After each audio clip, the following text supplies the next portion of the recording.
السلام علیکم۔ شفا کے ٹپ چینل کے ساتھ میں ہوں آپ کی ہوسٹ مہر میں۔ خاندان اور خون کی پہچان۔ سلطان محمود غزنوی کا دربار لگا ہوا تھا۔ دربار میں ہزاروں افراد شریک تھے، جن میں اولیاء، کتب اور ابدال بھی تھے۔ سلطان محمود نے سب کو مخاطب کر کے کہا، کوئی شخص مجھے حضرت خضر علیہ السلام کی زیارت کرا سکتا ہے؟ سب خاموش رہے۔ دربار میں بیٹھا ایک غریب دیہاتی کھڑا ہوا اور کہا، میں زیارت کروا سکتا ہوں۔ سلطان نے شرائط پوچھی تو عرض کرنے لگا، 6 ماہ دریا کے کنارے چلہ کاٹنا ہوگا، لیکن میں ایک غریب آدمی ہوں، میرے گھر کا خرچ آپ کو اٹھانا ہوگا۔ سلطان نے شرط منظور کر لی۔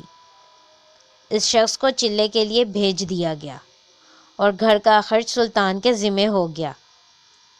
6 ماہ گزرنے کے بعد سلطان نے اس شخص کو دربار میں حاضر کیا اور پوچھا، تو دیہاتی کہنے لگا، حضور کچھ وظائف الٹے ہو گئے ہیں، لہٰذا 6 ماہ مزید لگیں گے۔ مزید 6 ماہ گزرنے کے بعد سلطان محمود کے دربار میں اس شخص کو دوبارہ پیش کیا گیا تو بادشاہ نے پوچھا، میرے کام کا کیا ہوا؟ یہ سن کر دیہاتی کہنے لگا، بادشاہ سلامت، کہاں میں گناہ گار اور کہاں حضرت خضر علیہ السلام؟ میں نے آپ سے جھوٹ بولا، میرے گھر کا خرچ پورا نہیں ہو رہا تھا، بچے بھوک سے مر رہے تھے، اس لیے ایسا کرنے پر مجبور ہوا۔ سلطان محمود غزنوی نے اپنے ایک وزیر کو کھڑا کر پوچھا، اس شخص کی سزا کیا ہے؟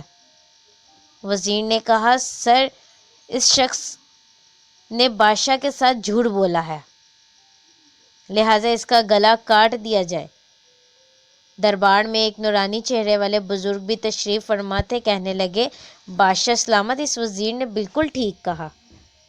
بادشاہ نے دوسرے وزیر سے پوچھا، آپ بتاؤ۔ اس نے کہا، اس شخص نے بادشاہ کے ساتھ فراڈ کیا ہے، اس کا گلا نہ کاٹا جائے بلکہ اسے کتوں کے آگے ڈالا جائے تاکہ یہ ذلیل ہو کر مرے، اسے مرنے میں کچھ وقت تو لگے۔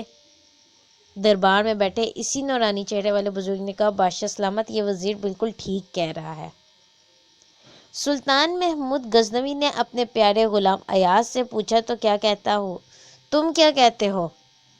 ایاز نے کہا، بادشاہ سلامت، آپ کی بادشاہی سے 1 سال ایک غریب کے بچے پلتے رہے، آپ کے خزانے میں کوئی کمی نہیں آئی اور نہ ہی اس کے جھوٹ سے آپ کی شان میں کوئی فرق پڑا۔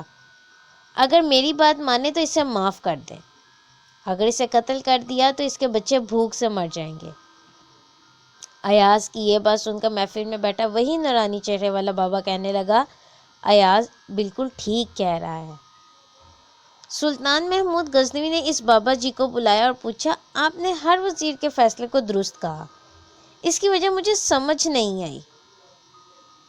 بابا جی کہنے لگے، بادشاہ سلامت، پہلے نمبر پر جس وزیر نے کہا اس کا گلا کاٹا جائے وہ قوم کا قصائی ہے، اور قصائی کا کام ہے گلے کاٹنا۔ اس نے اپنا خاندانی رنگ دکھایا، غلطی اس کی نہیں، آپ کی ہے کہ آپ نے ایک قصائی کو وزیر بنا لیا۔ دوسرا جس نے کہا اسے کتوں کے آگے ڈالا جائے، اس وزیر کا والد بادشاہوں کے کتے نہلایا کرتا تھا، کتوں سے شکار کھیلتا تھا، اس کا کام ہی کتوں کا شکار ہے، تو اس نے اپنے خاندان کا تعارف کرایا۔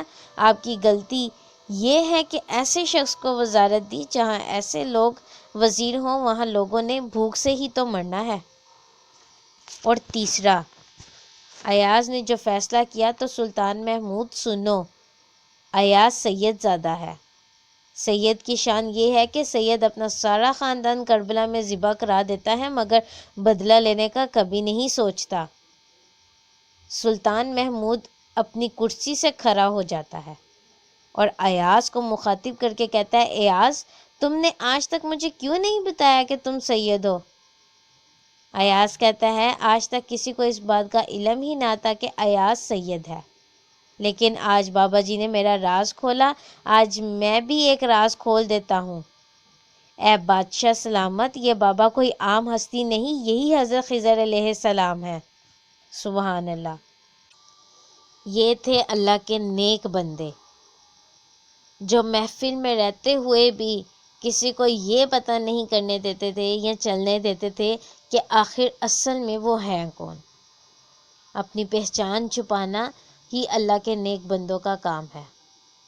وہ اپنے آپ میں مان اور انا میں نہیں جیتے، بلکہ وہ دوسروں کے لیے اپنی زندگیوں کو وقف کر دیتے ہیں۔